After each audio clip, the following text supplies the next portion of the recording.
اسی لیے ملت اسلامیہ کے نوجوانوں، اللہ تبارک و تعالیٰ ایسے ہی نہیں کہا ہے کہ اپنے زبان کو کنٹرول میں رکھو، اپنے زبان کو کنٹرول میں رکھو، اپنے آپ کو گھر تک ہی رکھو، اپنے آپ کو گھر ہی میں رہو۔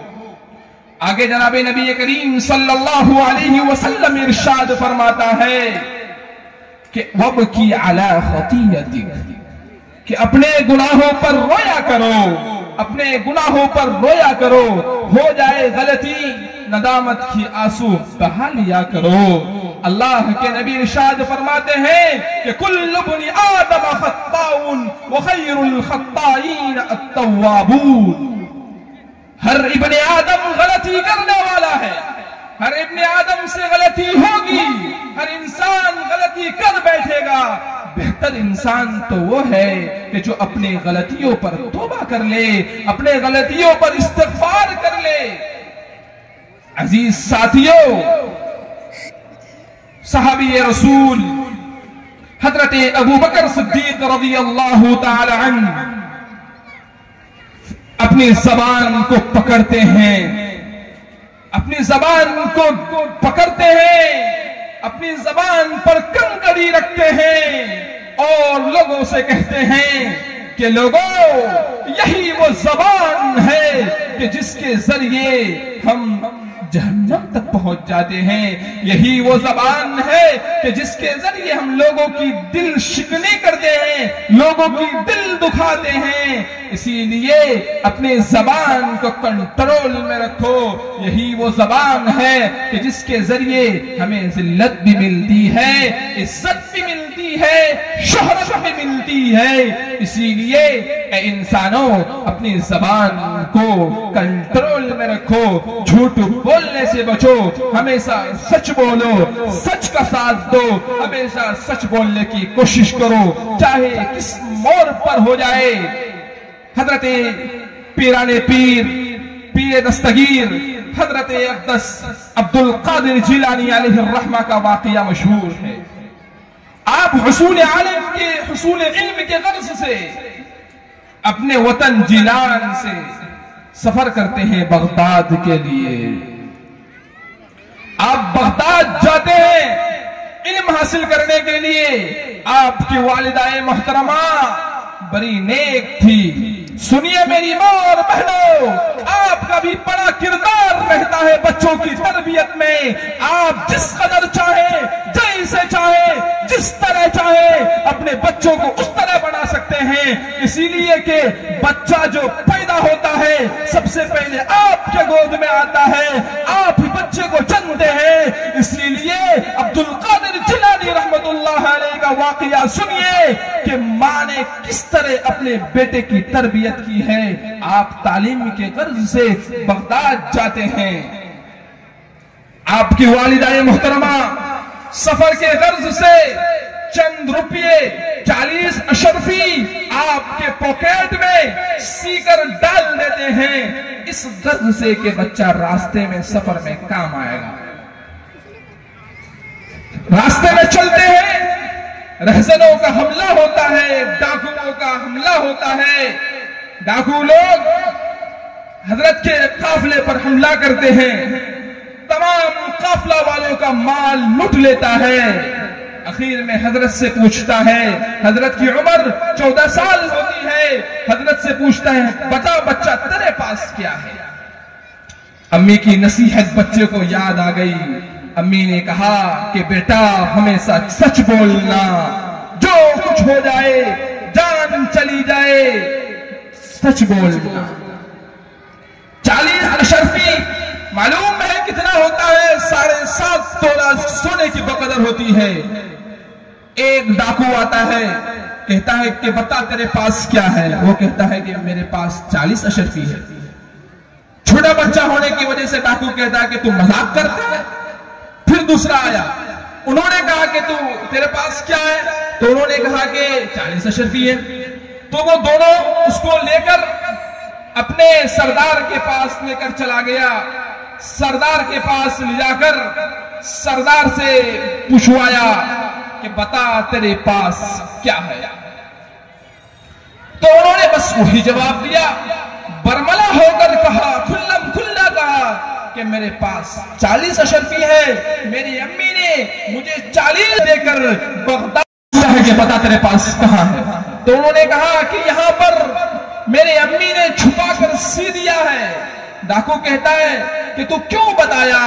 اگر تو بھی نہیں بتاتا، ہم اگر زندگی بھر تیری تلاشی کرتے تو نہیں ملتا، تو کیوں بتا دیا؟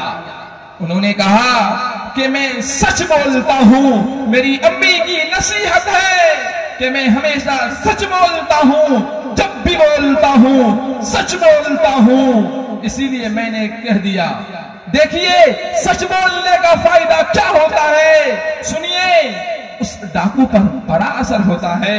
وہ ڈاکو زار و قطار رونے لگتا ہے، وہ ڈاکو ان کے آنسو تھمتے نہیں، وہ اللہ کا ڈر سے اتنا روتا ہے کہ اپنے ساتھیوں سے کہتا ہے کہ اے میرے ساتھیوں، تم لوگ گواہ رہنا، تم لوگ گواہی دینا کہ جس طریقے سے تم لوگ اس بات کی گواہی دے رہے تھے کہ ہم لوگوں کا مال چوری کرتے تھے، آج ہم توبہ کرنے کا اعلان کرتے ہیں، ہم آج پکا سچا توبہ کرتے ہیں، ہم آج کھلم کھلا یہ اعلان کرتے ہیں کہ ہم بھی نیکوکار بن جائیں گے، ہم بھی سچ بولنے والا بن جائیں گے۔ پھر اس کے بعد اس سردار کا دیکھ کر ساتھیوں نے بھی توبہ اور استغفار کر لیا۔ ڈاکو کے ساتھ تمام ساتھیوں نے استغفار کر لیا۔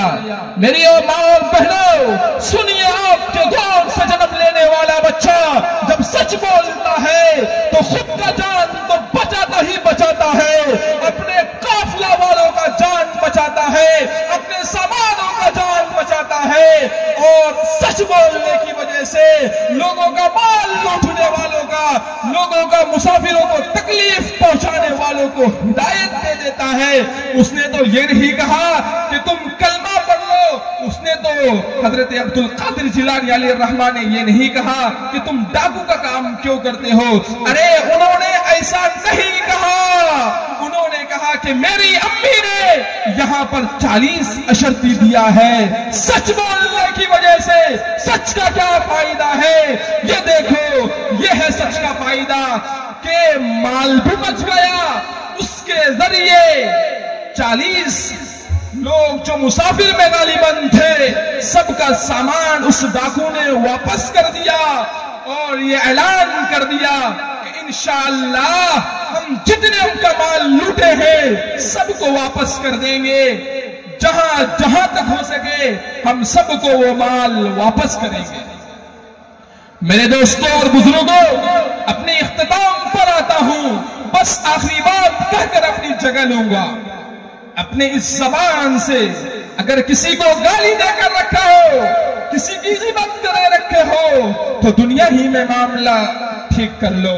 کیوں کہ ایک ہے حقوق اللہ، ایک ہے حقوق العباد۔ حقوق اللہ تو اللہ کے ساتھ تعلق ہے، اللہ اپنے سایہ شفقت میں کبھی بھی اپنے بندوں کو معاف کر سکتا ہے، لیکن جس کا تعلق حقوق العباد سے ہے وہ بندوں کے علاوہ کوئی نہیں معاف کر سکتا۔ حدیث شریف سنیے، اللہ کے نبی ارشاد فرماتے ہیں کہ بتاؤ، صحابی کا مجمع ہوتا ہے، اسی طریقے سے آپ صلی اللہ علیہ وسلم کے مجلس میں صحابی رسول سے اللہ کے نبی خطاب فرماتے ہیں، بولتا ہے بتاؤ میرے امت میں مفلس کون ہے؟ مفلس بمانا غریب، بتاؤ میرے امت میں غریب کون ہے؟ ہمیں اور آپ سے بھی اگر یہ سوال کیا جائے کہ بتاؤ غریب کون ہے، آپ وہی کہو گے کہ جس کے پاس ٹاکا پیسہ نہ ہو، جس کے پاس دینار و دراہم یعنی سونا چاندی ساز و سامان گھر میں گزرنے والا، گھر بار گزارنے والا سامان نہیں ہے، وہ غریب ہے۔ بالکل صحیح بات ہے۔ اللہ کے نبی نے فرمایا نہیں۔ صحابہ نے کہا ہمارے درمیان وہ ہے جس کے پاس دینار و دراہم نہ ہو۔ اللہ کے نبی نے فرمایا ایسا نہیں، روز قیامت کا منظر ہوگا، اولین اور آخرین کا اجتماع ہوگا، انبیاء بھی جمع ہوں گے، شہداء بھی جمع ہوگا، آپ بھی ہوں گے، ہم بھی ہوں گے۔ وہاں پر اللہ تبارک و تعالی سب کو جمع کریں گے. اللہ کے نبی ارشاد فرماتے ہیں کہ ایک آدمی آئے گا, ایک آدمی نیکیوں کا بوجھ لے کر آئے گا, زکوٰۃ کی نیکی, نماز کی نیکی, روزے کی نیکی, تمام نیکی کو لے کر آئے گا. لوگ اس کو بڑا بزرگ سمجھیں گے, معلوم نہیں دنیا میں کتنا نیکی کیا ہوگا کہ آج اتنا لے کر آ رہا ہے. پھر قریب ہوگا ایک آدمی آئے گا کہ وہ اللہ سے کہے گا, یا اللہ یہ وہ آدمی ہے جس نے دنیا میں مجھے گالی دے کر رکھا ہے, یہ وہ آدمی ہے کہ جس نے میرے دل کو دکھایا ہے, یہ وہ آدمی ہے کہ جس نے میرا مال کھا کر رکھا ہے, یہ وہ آدمی ہے کہ جس نے مجھے مارا ہے. اللہ کے نبی ارشاد فرماتے ہیں کہ عدالت قائم ہوگی, عدالت قائم ہوگا. اللہ کے نبی فرماتے ہیں کہ حضرت انسان ظالم اور مظلوم دونوں ہوگا. اور وہاں تو دنیا کا معاملہ ایسا ہوتا ہے کہ پیسہ روپیہ دے کر معاملہ کو حل کرتے ہیں, لیکن دنیا کا یہ معاملہ اس طرح کا نہیں ہوتا ہے کہ دنیا تو ہم پیسہ دے کر ختم کر دیتے ہیں. آخرت میں پیسہ کا کوئی رواج نہیں ہوگا.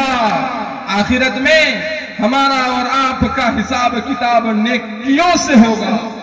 اسی لیے بس اپنے اختتام پر آتا ہوں, یہ آخری بات ہے, اس کے بعد اپنی جگہ لیتا ہوں. آپ حضرات, دنیا میں ہم کسی کو گالی دے کر رکھے ہیں, دنیا میں کسی کے مال کھا کر رکھے ہیں. کل روز قیامت ہماری اور آپ کی نیکیوں سے لے کر اس بندہ خدا کو دے دیا جائے گا کہ جس کی تم نے غیبتیں کی تھی, جس کی تم نے مال کھایا تھا. وہ آدمی اس طرح آئے گا کہ انہوں نے کسی کو گالی دے کر رکھا ہے, کسی کی مال کھا کر رکھا ہے, کسی کی غیبتیں کر رکھی ہے, کسی کو ناحق مارا ہے. ہر تمام آدمیوں کو اس سے بدلہ دیا جائے گا. اسی طریقے سے اس کے نیکی بھی ختم ہو جائے گی اور نیکیاں تمام ہو جائے گا. اگر اسی طریقے سے نیکی بھی ختم ہو جائے گی, اس کے بعد اور اگر اس آدمی پر ابھی بھی کسی کا حق رہا ہوگا تو وہ آدمی کا اس گنہگار آدمی کا گناہ اس آدمی کو دے دیا جائے گا.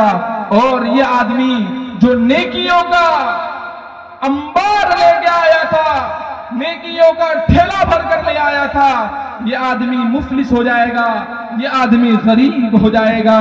کیوں ہوا؟ یہ آدمی اپنی زبان سے بولنے کی وجہ سے, غیبتیں کرنے کی وجہ سے. اسی لیے حضرت انسان ہمیں اور آپ کو یہ کوشش کرنی چاہیے کہ اپنی زبان کی حفاظت کریں, اپنی زبان کی بھرپور حفاظت کریں, غلط بولنے سے بچیں, غلط بیانی کرنے سے بچیں, کسی کی ناحق کھانے سے بچیں, کسی کو مارنے سے بچیں, مظلوم کی بددعا سے بچیں. دعا کریں کہ رب کریم ہمیں اور آپ کو ہمیشہ سچ بولنے کی توفیق عطا فرمائے, سچ کا ساتھ دینے کی توفیق عطا فرمائے, جھوٹ سے ہر ممکن بچنے کی توفیق عطا فرمائے. اللہ تعالی ہمارے کمی کوتاہی کو درگزر فرمائے, کہنے سننے سے زیادہ عمل کرنے کی توفیق عطا فرمائے. وآخر دعوانا ان الحمد للہ رب العالمین.